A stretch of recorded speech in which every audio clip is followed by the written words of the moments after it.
Welcome back to another week of Let's Talk About It. I'm Denise Wright, Mrs. Wright _for life, and this is Paul Wright, Mr. Wright _ for life. Just underscore. joking, just Mr. Wright for life.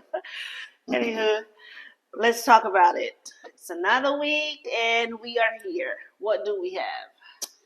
People should drag me here again. So what am I going to talk about? I drag you here again. What You am I didn't gonna- want to come? What am I going to out her on today? Oh, this just in, she arranged This just in. a blind double date. A blind double date It wasn't really as the husband of the other couple said, and that was funny. It wasn't really a blind double date. If you've never met the person, it's a we blind never date. met each other, but we have, I guess, similar goals or looking for the same thing. We are all looking for, happily married couple that you can, hang out with, bounce ideas off of. Met him on a membership group that we're all on Facebook, social media. So, posted a post on there, just like how hard it is to find similar couples, happily married, doing things, maybe entrepreneurial and stuff like that. And actually, people started jumping under the post, like, yeah, that's true, it's hard. Where are you guys located? I'm here, I'm in Houston, I'm in this, I'm in Atlanta. And then it turned into almost like a meetup fest underneath the post, which again you were able to connect with, that wife and a few, and through process of elimination, we picked the best couple. No, I'm joking. No, I'm joking. Actually, that young lady reached out to you, and you guys started talking. I reached out to her. You reached out to her first because she posted saying yes, it's the same thing. Her and her husband haven't met. That, and they not too long, maybe a few years, moved to Atlanta. So it was like, yeah. Let me reach out. He is very skeptical, so it's like I look to see if we have anything in common. They were in trucking, and I'm like, okay, that will get him, and Because again, in life, you want some commonalities, some similar things, similar interests that you have. Obviously, a starting point, a reference point to converse with. So I was looking for, if they're not entrepreneurs and haven't run businesses or anything like that, then me talking about what we do for a living is going to. But it still could have been other things. It didn't Most necessarily. Definitely, it could have been. Trucking. We like to do X, Y, Z, but you find that commonality and then you branch out from there. So if they didn't have anything that we might have in common, it might have been an interesting date. And no, we're not swingers. Never will be. That social media group actually saw that everybody started saying, yeah, there needs to be more this and more that, and they actually deleted the post. So luckily we linked up before that, or at least set up to link up, and we visited Spaceman, which is supposedly a new hot spot or hype spot here in Atlanta. The view, for me, the view was definitely the $10 million view. Beautiful skylines you can see from one part of the city to the other. So it looked great. It's, outside vibes, outdoor vibes. The decor was kind of cool.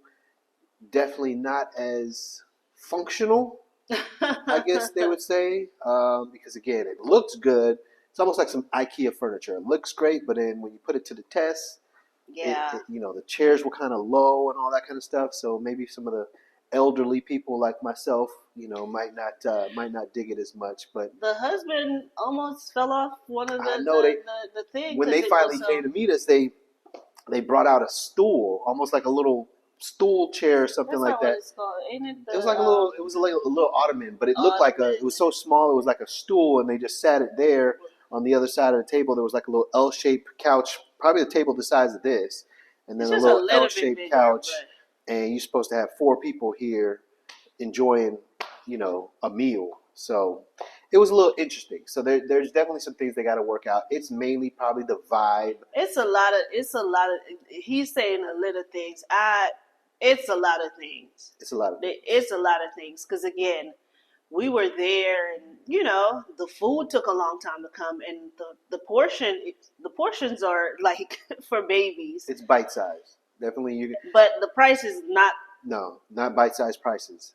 But the funny thing, when you check the reviews, she checks everything before we go, which is great. She saw the menu and everything, and it was like, dang, what are we gonna eat even on the menu? But before we went, you checked the reviews, and the reviews said, "Don't come there hungry." Do not. How do you go to a restaurant lounge and they're telling you not to come hungry enough to eat because you're not going to get full? And honestly, they were right. Unless you order like almost everything on the menu. And everything on the menu, I'm sorry, but I'm gonna say it's not hitting. No, We no. had two drinks apiece. Two separate. And they were not, I tried one. I think it was the El Don I tried, and that wasn't really a vibe. Then the other one we had was Tequila Sunrise Together. We both tried it, and that wasn't hitting. What's What the was the name one of you the had before? Pluto, which was like a little pink drink. She's all into dragon fruit. pink, as you could tell. Got us both in the pink. Cute, huh? So shout out to the wardrobe stylist. But yeah, the vibe, the ambiance was the view was there, the ambiance all together. But then when you break down customer service, I mean, yeah. The funny thing is, and we're skipping the part with the interaction with the couple. We'll talk about that in a second, but we'll just rate the place. So Spaceman, again, the view, it was up there on the top of one of those hotels. I think it's the Hyatt in downtown by Lenox. And while we were waiting for the food, it took a while, so we should have got appetizers. Definitely do that. We got two sets of drink, and the drinks came back before the food and all that. But when we just finished eating and luckily paid the bill, before we could even I get my credit card to sign everything, the hostess sir who sat us was like, "Oh my God, I got another reservation. Y'all got to get up. I need this table. Y'all have to go." They put us out. I've never been to an establishment where, again, we were ordering drinks, we were ordering food constantly to keep going, and they come and basically say, "You gotta go. We don't have enough room, and the table's only reserved for X amount of time." And he didn't say all of that. I know he didn't. He just basically said, "You gotta go." He just told us we have to go. But then you enlightened me and told me that they said the policy is like a 2 or 3 hour reservation or something like that, which I've never heard of at an establishment. If you're buying something, I thought you've been to a restaurant, you can stay there all day as long as you're buying. Yeah. I was so embarrassed. I felt ashamed. Getting up and walking out, I felt bad. Like, I think I said when I was walking out, never again. I will never come here. I won't. I couldn't see myself going back unless I'm just going back for the view. If I'm going back for the view, that's about it. Because again, the drinks weren't hitting unless I'm just coming to be the camaraderie of being around a group of people that wanted to be there for something. We're at an occasion. But just to pick that and say, hey, it's a vibe, let's go. And honestly, we're not trying to bash, because I don't believe in just bashing somewhere or bashing someone. But it's just the experience was, honestly, it was bad. Yeah. It was bad. The view was great. And you want to talk about the couple? The view, and that's what it was. The couple, us interacting with the other couple was amazing. That's what made it worth being there, because otherwise if the vibe altogether wasn't great, we probably would have cut that dinner short. But the husband, it's like we had our side banter, laughing, joking, talking business and talking life and stuff like that. They got married the same year we got married in 2020, so we laughed about that. They did theirs in Vegas. They got engaged in Vegas, got married in Vegas. We got engaged in Vegas, didn't get married in Vegas. No. But yeah, so it was just cool banter to find those common interest points and then branch out from there, talk about family, talk about children, stuff like that. So we had a good vibe. I liked them both energies, and to see their energy and dynamic just like ours can butt heads at time, but then still mesh like this. So it was amazing. Yeah. So that. But anyway, we're gonna finish that off with. Spaceman needs to get some securities outside, because when we were leaving and waiting after we were thrown out of Spaceman, that's what we got to put. We were thrown out of Spaceman. You guys, we're going to clickbait you guys. So after we were thrown out of Spaceman on our blind double date, we were thrown out of Spaceman during our blind double date. I'm at the valet because I thought, again, reading the reviews, they said something about valet. So we're thinking, okay, the only way to do it is you got a valet. So we valeted in the front of the hotel. So I told them, the couple came down with us. We're all hanging out. And I told them I'm going to go put my ticket in. So at least we're, waiting productively because they're bringing the vehicle. And some action happened behind me that I wasn't privy to it initially. So go ahead and tell them what all went down, Keisha. So we were just there waiting for him to go get the car and stuff. I was with the other couple, and a guy just came over, real tall, slender guy, was like, I know you. I was like, huh? He said, I know you. I was like, no, you don't. He said, your name Keisha, right? It's like, no. And then he just started going and going. And I mean, he wasn't there. So the other couple tried to say, no, you don't know her. And it just escalated from there. I don't know, maybe he had some mental problems or something was going on with him, but there was no security to stop it. So I kind of heard a little commotion behind me.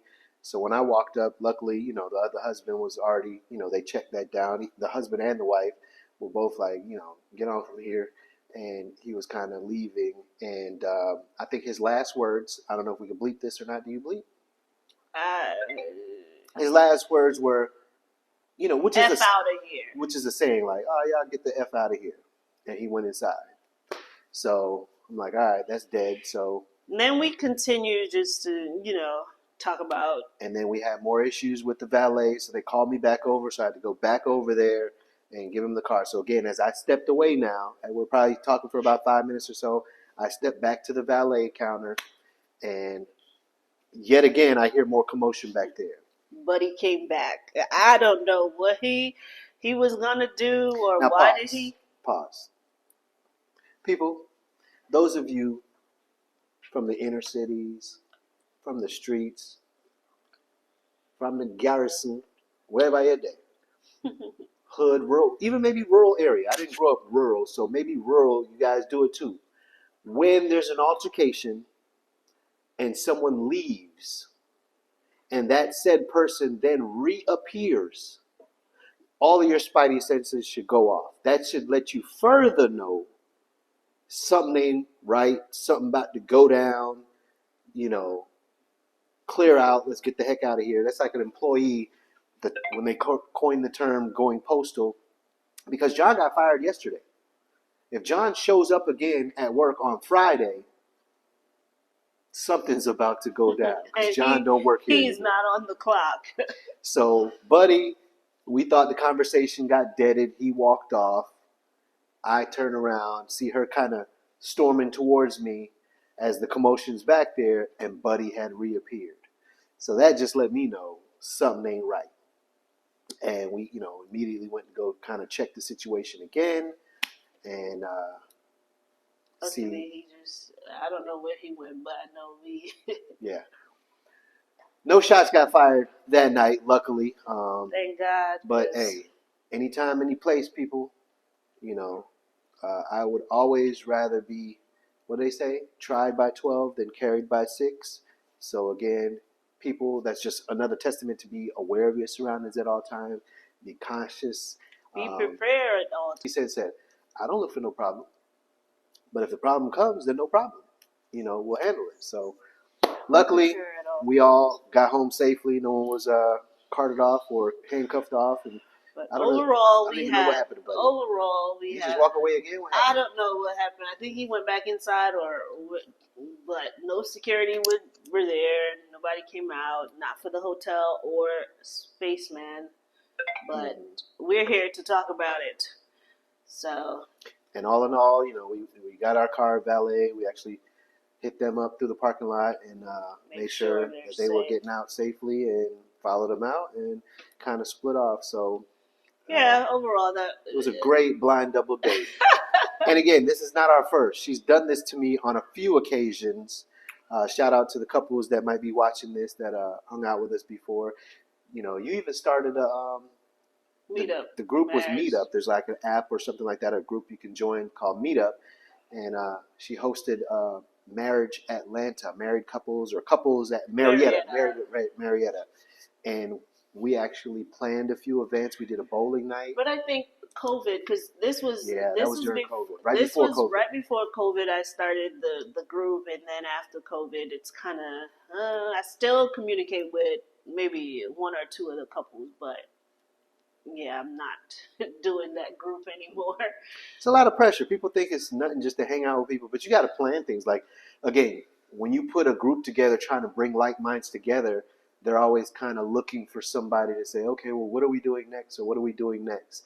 And if you've got a busy life, that can be, And also, everybody's more of a not on stressor. the same page, like financially and work related, children, and a whole lot of other stuff. You're So just gonna put people out there about yes, a lot of their yes, finances and stuff. because when I'm planning groups and stuff, and I have to say if I'm booking the bowling place, I have to make reservations, and if I'm putting up my money for 12 people, I want to know that I'm going to get back that money from 12. 10, Mm-hmm. 10 or 12. Well, not counting us, but and then if they don't or they decide to back out at the last minute, I get stuck with it. Mm-hmm. So stuff like that, you have to take into consideration and know that the people that you're dealing with, they are on the same page like you are, so you won't get stuck in. Yeah, I agree. I agree in that sense. Like you look for commonalities. Again,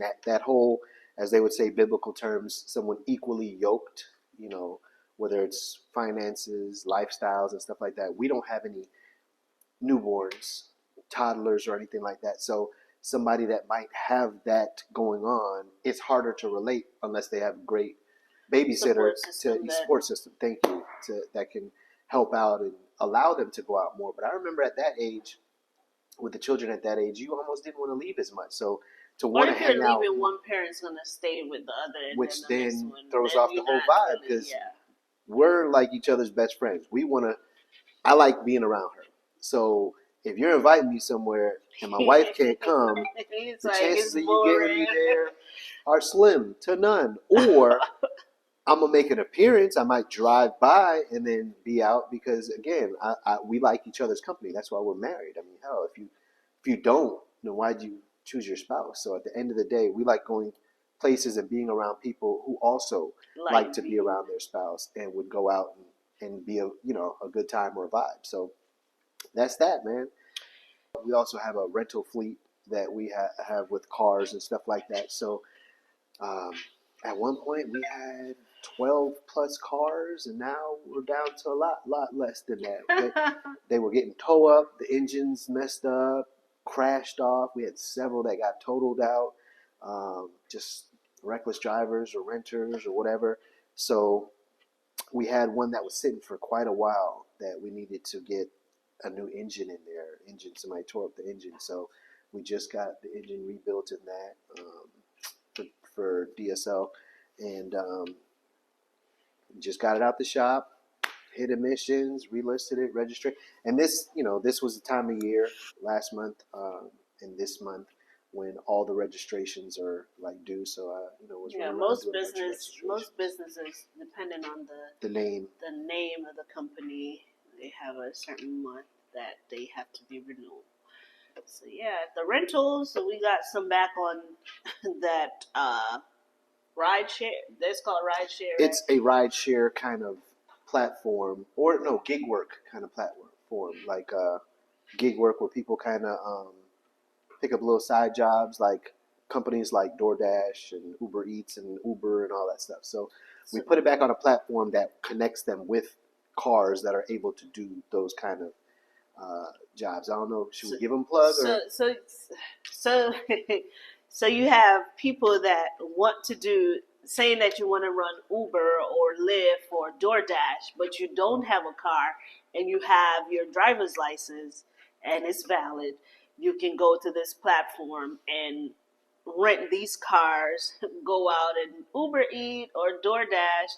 Then you have your daily. I guess that's how you take out the money from the DoorDash or Uber Eats to pay for your rental, the car rental, and I guess go from there. So there shouldn't be no reason why people are saying they don't have a job because they don't have a car, or you can And this platform do it to where you can almost do 2 days. You pay 2 day rental, and you can keep it every day. You can renew it, renew it. So there's no reason why you can say I can't work because I don't have a car.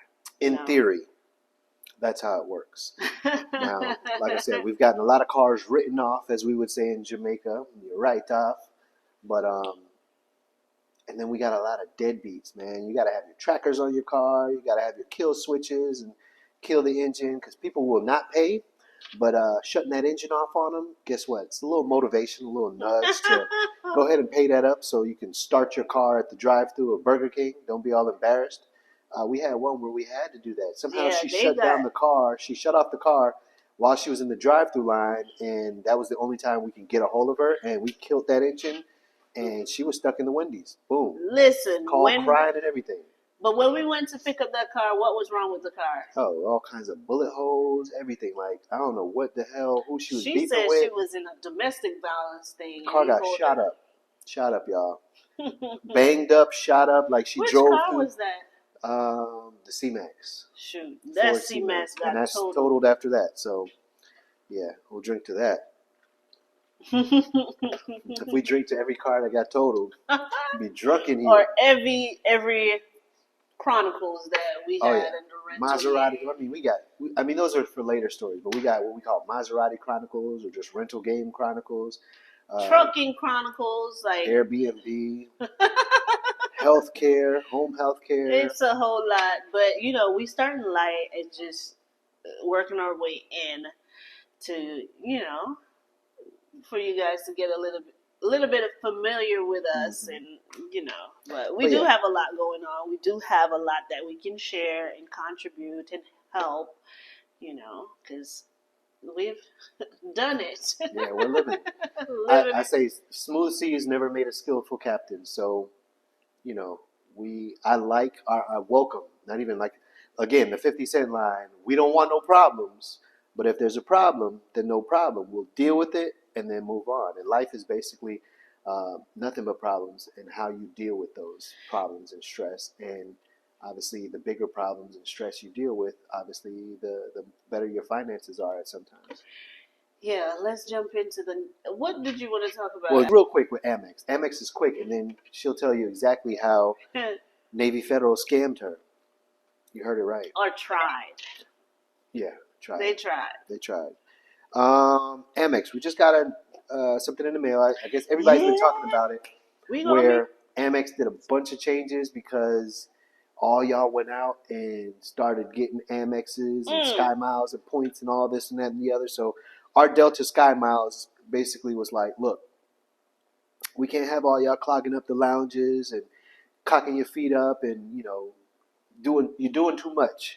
So we're gonna have to make this harder for you guys. And now they're like, if you want to be a member and have this, that, and the other, and to we're platinum. So to keep platinum, it's like you got to spend almost 100 and something. Almost way more than that. I thought so. It's 100 and something for gold. That's just for gold. And like to get gold, I think when I did the math, it's almost somewhere. I gotta recalculate, but it almost seemed like to keep like bare minimum status that'll give you, Sky Priority and stuff like that with Delta. I think they give you 2,500 towards that each year, but then you have to then get the rest up to 10,000 just to get gold. And that's almost like spending $130,000 at least to equal the points to get, because it's like 20 points for $1. One point is after you spend $20 or something like that equals $1 for that point system. So I think the math on that was damn near 100 and something. If I'm not mistaken, it might even be more. Well, it's way more than what it used to be.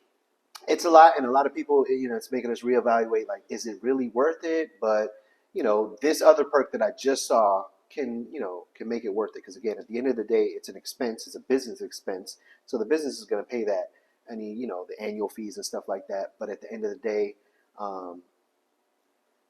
every year you renew just keeping the card, you're paying your annual fee and stuff like that. And they would throw in for like the Hiltons, you get free additional stays or free days or whatever. For the Delta Sky Miles, they give you companion cards and a ton of other benefits and credits. So yeah, companion certificate, where basically if you book one trip, a companion can fly with you on the same trip, same status, just by using that thing. But before, where they used to get us was we could only use it domestically in the continuous 49 states. Even though there's 50 states, you can't go to Hawaii. Only in domestic, the continuous 49 states. And now, that's what caught my eye last night. I was looking and I was like, whoa, it said international. Some international travel, but like Latin America, the Caribbean. I think that's pretty dope because this one here loves to travel. And I love a good deal and discount. And if she could book travel and it's not costing me, let's roll. So now that it's, oh my God, we could go anywhere in the Caribbean. I'm ready to book another one. Another one. Delta, get ready. Get ready, Delta. So I guess we'll see y'all in the Sky Lounge. All the rest of y'all that's clogging it up. So, so yeah, that's the Amex talk.